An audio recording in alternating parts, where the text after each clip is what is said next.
หน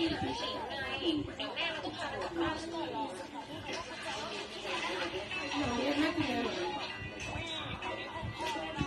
มาถามแม่ว่าตำมันมีเวลามันก็เรียนแล้วแม่เนี่ยนั่นแม่พูดนี่ว่าคุณแม่ก็ต้องการพูดแม่ บุกินเลี้ยงอยู่พุ่นรถ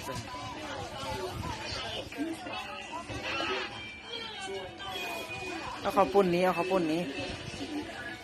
เดี๋ยวมันเห็นไปแล้วว่าเบิดแล้วไปกินร้ายแล้ว